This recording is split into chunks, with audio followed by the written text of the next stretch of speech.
Hello, I'm Alan Gerstel. And I'm Laurel Sauer. Welcome to Heritage, a showcase of unique local programming, originally written and produced by my colleague Alan Gerstel for our partners at the Education Network. These are exciting, award-winning programs that run the gamut from local South Florida history to Black history and even remembrances of the Holocaust. WXEL is proud to bring you these programs each week for your enjoyment and your enlightenment. Now, our very first program deals with landscape artist Laura Woodward. But I have to admit, Alan, her name isn't exactly a household word. In fact, I doubt that many of our viewers actually know who she is. Well, very few people have, in fact, heard her name, Laurel, yet she's had a profound impact on our way of life here in South Florida. My friend Deborah Pollock, who owns an art gallery on Palm Beach, is the art historian who helped uncover Laura Woodward's contribution to our area. It's hard to imagine, Alan, that a landscape artist, as good as she might have been, could have had such a profound impact right here on South Florida. Well, Laura Woodward ventured by herself, Laurel, to what is now Palm Beach County. Keep in mind that South Florida was a true wilderness in the 1880s when Laura Woodward arrived here to paint the beauty of the area. More importantly, one of the people most impressed by her artistry was Henry Flagler. And we all know who Henry Flagler is. He was the railroad tycoon who sparked the growth of South Florida. It sounds like Laura Woodward was way ahead of her time, Alan. She certainly was, and it's hard to imagine how she could have accomplished so much by her death in 1926 and then be forgotten by artists and historians alike. But we now know a lot about Laura Woodward, and we also know why we owe her a debt of gratitude. Thanks to Deborah Pollock and to this program, Laura Woodward, Visionary Artist.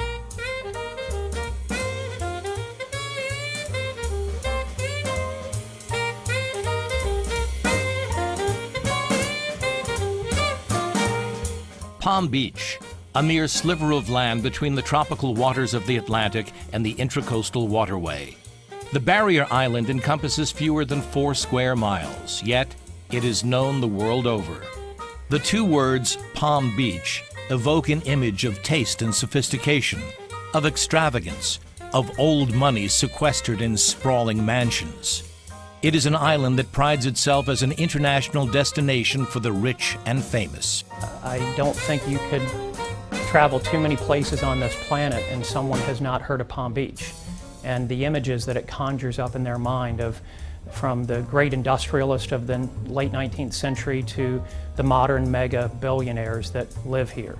And the Breakers, Mar-a-Lago, Worth Avenue are the 3 crown jewels of Palm Beach that are identifiable everywhere on this planet.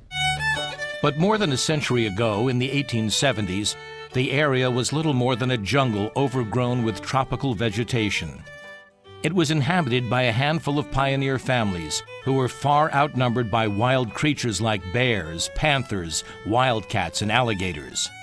What was to become Palm Beach was a tropical paradise, but it was isolated, cut off from much of the civilized world. They had no stores. They had no place to go for goods, and so they used the beach as their bank, as their grocery store, because of shipwrecks. There were so many shipwrecks along the east coast of Florida. And goods floated in on the tides, and so the pioneers would walk the beach looking for materials to build their homes with, for any foodstuffs that might be in sealed barrels. They've even found clothing. When Cap Dimmick arrived here from Michigan in the 1870s, he had to crawl on his hands and knees through the thick underbrush on the east side of the body of water known as Lake Worth to find a spot to build his house. After he and his family settled in, Cap Dimmick discovered a need. Very few years after he got here, people were coming along the lake hunting and fishing and just going down through the wilds of Florida. And he said, you know, these people need a place to stay. So he started adding rooms to his house. And that's how he ended up with the first hotel on the lake, the Coconut Grove House. The Coconut Grove House expanded to 54 rooms over the next few years.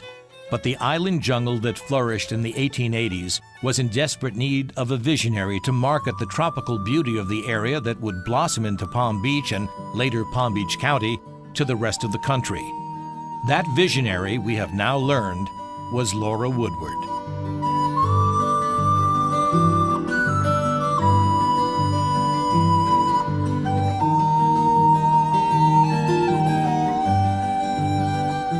Laura Woodward, we believe this might be a picture of her, was born on March 18, 1834 in Mount Hope, about 75 miles northwest of New York City. She grew up in an upper-middle-class, highly respected family. Middle-class and upper-class women, your role is very significantly within the home. You are there until you are married, and at that point, you also go into your husband's home, and that is your new sphere. And it is remarkably consistent that you are expected to get married. It is very unusual that you'd find women who can make a real argument for remaining single. Laura apparently made that argument because she never married. But she was nonetheless indoctrinated in the rules that all women lived by, which included the four tenets: piety, purity, submissiveness, and domesticity. Young girls were taught to have a subdued and demure presence. Young women were encouraged to take up a hobby of artistry, whether it be needlework or painting flowers from nature, because it kept them quiet. That's why they were encouraged. Laura Woodward loved nature, so when she was encouraged to take up a hobby, she began by painting flowers. But a woman's place was clearly in the home, and in a role that was secondary to men. And books like The Lady's Guide to Perfect Gentility in Manners, Dress, and Conversation stressed modesty. Beware of an ostentatious manner. Pride and overbearance are always odious. It is exhibition of pride which is one of the most hateful of all dispositions. Laura learned that lesson well and never boasted about her talents and skills, even as she turned her attention to landscapes and began selling her paintings. Laura Woodward was a professional artist trained in the Hudson River School tradition, which espoused realistically painting nature. So her paintings are almost like color photographs, and they coincide with historical photographs of the same location. In the late 1880s, Laura lived in the Sherwood Studio building in New York City, which was built specifically to accommodate artists. But Laura was eager to explore new vistas, and the blizzard of 1888 brought the city to a standstill. It may have motivated Laura to seek refuge to the south in sunny St. Augustine, where she would find a patron in Henry Flagler. If there's any one person who created South Florida as we know it today, it's Henry Morrison Flagler. Flagler, of course, was one of Rockefeller's partners in the Standard Oil Company, made a fortune, was one of the wealthiest men in America in mid to late 19th century. And he first came to St. Augustine. His wife was in poor health, and he visited St. Augustine seasonally to assist his wife in her health issues.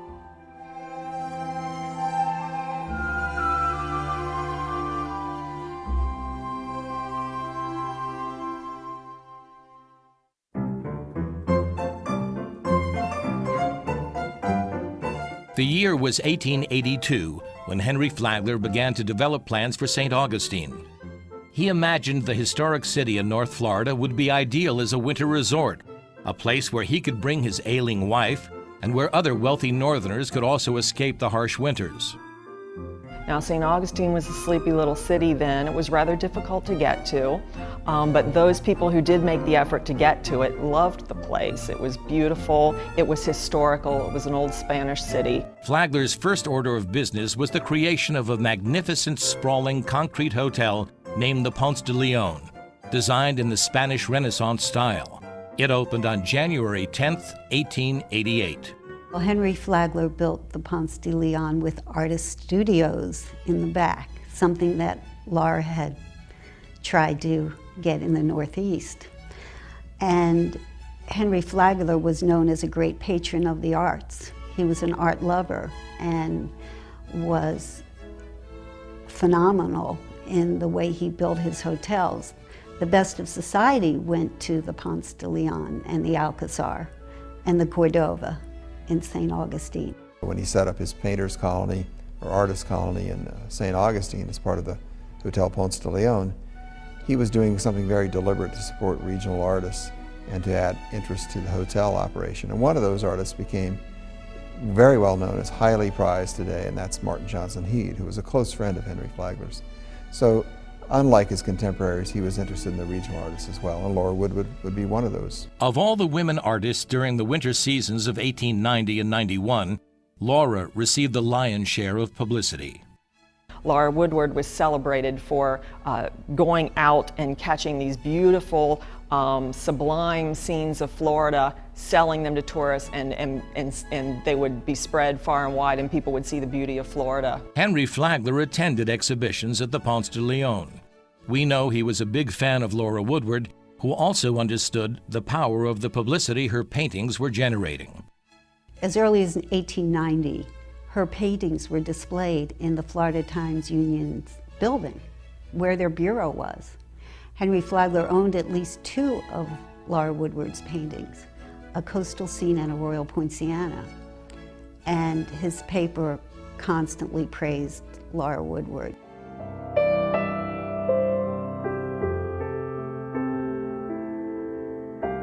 Laura Woodward was not content to just stay in St. Augustine. She was always pursuing new areas to paint, so she started to travel all around Florida. She went to tropical locations and brought her paintings back to the Ponce de Leon and sold them to the tourists, who took them back to New York, Chicago, even as far as Tacoma, Washington. Now, these society people had society friends who looked at the art and thought, wow, that's a beautiful place, and they became potential tourists. But Laura Woodward was known for more than just her artistic merit. She was also known for having a great personality and for being a person who was not afraid to express her opinions. There are few ladies who have won friends faster than Miss Laura Woodward has done during her residence here, not only for herself, but for her pictures. Laura's adventurous nature took her as far south of St. Augustine as the Indian River near Jupiter. Her paintings of the tangled mangroves and intertwined palms show her remarkable ability to create a virtual color snapshot on canvas of the beautiful scene in front of her. Another example is that of an oyster shell mound at the Jupiter Inlet. A black and white picture of the area shows us her inspiration. You can tell she got out there and she went to places where many women at the time wouldn't go, just to capture that perfect scene, that sparkling moment. And she was praised for her variety of Florida subjects, but also her sultry sunrise and sunset scenes. Laura's rich use of color captured landscapes so faithfully that they resembled color photographs, and were especially valued for their realism because color photography wasn't even invented until 1907. But while in St. Augustine, Laura Woodward's enormous impact on the state had yet to be realized. I was disappointed in St. Augustine. It wasn't the South as how I imagined. So Laura ventured even further south. But that trek south would take nearly 3 grueling days. At first, Laura would have to take a train southwest to Palatka and then change trains to Titusville. From there were no railroads, so she had to get on a steamboat that went down the river. And from there, I think once she got to Jupiter, there was another train that went to Juneau. And from Juneau to the Lake Worth area, she had to travel by mailboat. But when I arrived, I found the semi-tropical foliage of which I had dreamed. It was the most beautiful place I had ever seen. It was May 7th, 1890, when Laura registered as a guest at Cap Dimmick's Coconut Grove House on what was to become Palm Beach, the first recorded date that she was here. She trekked through the thick underbrush and ventured into the wild to paint the colorful foliage and the flowering trees like the royal poinciana. We know that Laura Woodward, after coming to Lake Worth or Palm Beach during the summer, brought back beautiful renderings of the area here, especially the blossoms that only bloomed in the summer. And we know that those paintings attracted Flagler's attention. Laura became famous in St. Augustine for the images of the exotic royal poinciana she brought back, because it was unfamiliar to the winter visitors. Laura's cousin and confidant, Myra Mapes Corwin, told a newspaper reporter years after Laura's death, that Laura extolled the beauty of the Palm Beach area and touted its potential for a resort hotel. Laura told all who would listen of the beauties of Palm Beach and its potentialities. Flagler was one who listened. She saw immediately its promise as a winter playground, and through her eyes and paintings, Henry Flagler immediately saw it. The girl from Mount Hope talked of and painted its beauties so persuasively that Flagler took a look himself. One of the properties Laura Woodward painted was the Robert McCormick property on the east shore of Lake Worth. The property was lush with royal poincianas, oleanders, roses, violets, and coconut groves. And when Henry Flagler arrived in the area to purchase land, Flagler chose the McCormick property as the site for his grand hotel, which he named the Royal Poinciana. He was a man of action. I mean, he was here in the winter of 1893, bought the property, and they started construction on the Royal Poinciana Hotel May 1st. They opened that hotel in February of 1894. That isn't even a year. And they had to haul all that material down from the north, from Jacksonville. Meanwhile, knowing that he had to make it easy for guests to travel to his new hotel, and motivated by the state's offer of 2,000 acres of land for every mile of railroad track he laid, Flagler rushed to extend his Florida East Coast Railroad south to Palm Beach. But even before his Royal Poinciana was completed, Laura Woodward also had plans. I told Mr. Flagler I wanted to have a studio then and there at the Royal Poinciana. He said that I could, but I should have to rough it. Indeed, we did rough it. The Tatler spread the news to its readers in St. Augustine that Laura Woodward was moving away. Now all is chaos, for the artist is preparing to spend this season at Lake Worth with a studio at the Royal Poinciana. Every art lover here regrets Miss Woodward's departure and wishes her success in her new field. When the Royal Poinciana opened in February of 1894, Flagler's railroad was not completed, yet nearly 300 wealthy guests found ways to get there. I just think he thought this was a paradise of some kind that he could enjoy, that he could have others enjoy, that people would travel here from great distances to enjoy. And they did. I mean, why else would you build a 1,150-room hotel, which was the world's largest resort, by the way, at the time, out in the middle of nowhere?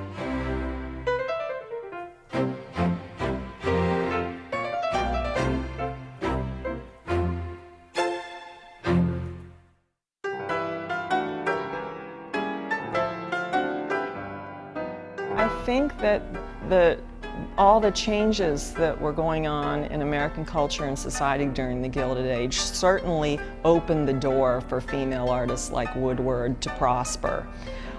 Flagler obviously had enough confidence in her as an artist, but probably as a businesswoman as well, to give her studio space and support her in that way at two of his hotels. At the age of 61, Laura was also one of the first professional artists to paint the Everglades. The newspaper articles do express a little bit of the raising of eyebrows at some of the wild places she would trek out to, but it seemed largely supportive. Not, oh, Miss Woodward's going out into the Everglades, but wow, isn't it great that she's going out and capturing the beauty of the Everglades for everyone else to see. And the accolades kept coming. Flagler's Florida Times-Union lauded Laura Woodward, who, quote, with her brush has done so much to familiarize the entire country with the many benefits of the state, especially the East Coast.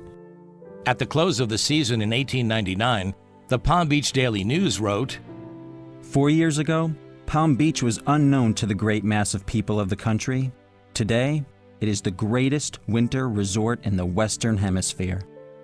During the heart of the Gilded Age, Henry Flagler built Whitehall for his third wife. The Beaux-Arts masterpiece was completed in 1902 and is now the magnificent Flagler Museum. When Henry Flagler built this home as a wedding present, he handed the deed of the home to his wife when it was finished. That tells you something about how he viewed women. He didn't say, well, you know, they're there, I'll create a foundation to take care of you because you can't manage this. He gave her the deed.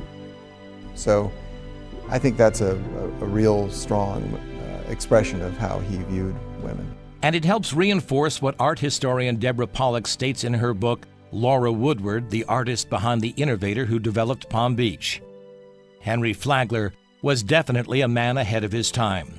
He respected women and was willing to listen to anyone, man or woman, who could contribute to his vision. One of the things that makes the 19th century and the Gilded Age so interesting is that these are people who were bold, who were willing to work hard, and were very generous.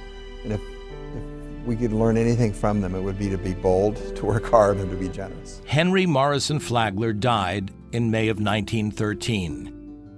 2 years later, at the age of 81, Laura Woodward was continuing to paint and exhibit at the Royal Poinciana. Several years later, though, she began to lose her eyesight, but she never lost her love of Palm Beach. My first visit to this locality was some 30 years ago, when I made my home in the hotel conducted at Palm Beach by Captain E.N. Dimmick. And it seems to me that those were the happiest days I have ever spent anywhere. In 1926, though, Laura was forced to leave her beloved Palm Beach when her caregivers moved to St. Cloud. Sadly, she died 2 months after her 92nd birthday on May 9, 1926, never whispering publicly a word of the impact her paintings had on Henry Flagler and how they helped inspire the great visionary to create the resort of Palm Beach. The Palm Beach Post printed a lengthy obituary which concluded with, "Her charm and winning personality had endeared her to a large circle of friends, both in West Palm and Palm Beach." She made numerous friends. She joined clubs. She was very much in society here. She was revered here in the press. They called her the pioneer artist of Palm Beach. Yet Laura Woodward is hardly a household name in the resort city she helped create. And that may be the result of a number of factors. First, she never married and had no children to carry on her name or her legacy. Second, she died at the age of 92 and outlived many of her friends she made over the years. And last, there were no art associations in the area, so her name was never recorded in the American Art Directory, which became Who's Who in American Art. But we are fortunate to learn of Laura's exploits today because of her cousin and confidant, Myra Mapes Corwin. Myra learned about Laura's influence on Flagler and knew that Laura did not want to tell anybody publicly.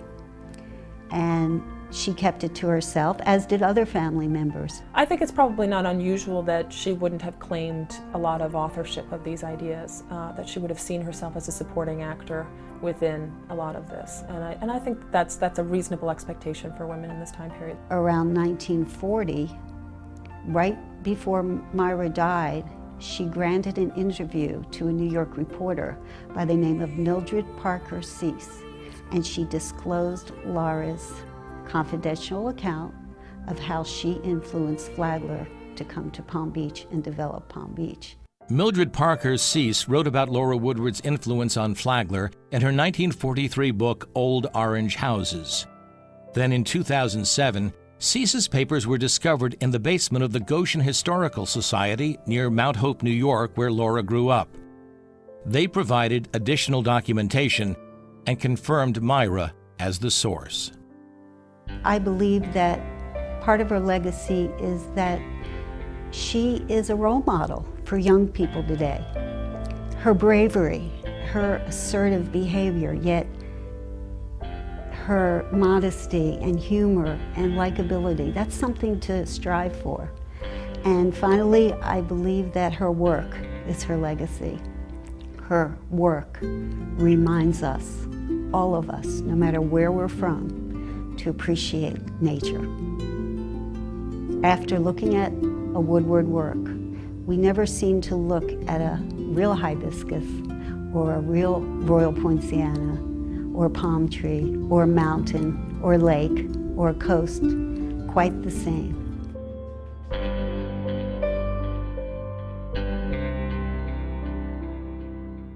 Now, we certainly do owe Laura Woodward a big debt of gratitude, Alan. Yes, we do, Laurel. And I'm so glad that we've been able to share her accomplishments with our viewers. But we have just started. In the weeks ahead, we will have programs about the Everglades, our legal system and how it works, a look back at the hurricane of 1928, and an emotional two-part program on the Holocaust. For WXVL, I'm Alan Gerstel. And I'm Laurel Sauer. We'll see you next time on Heritage.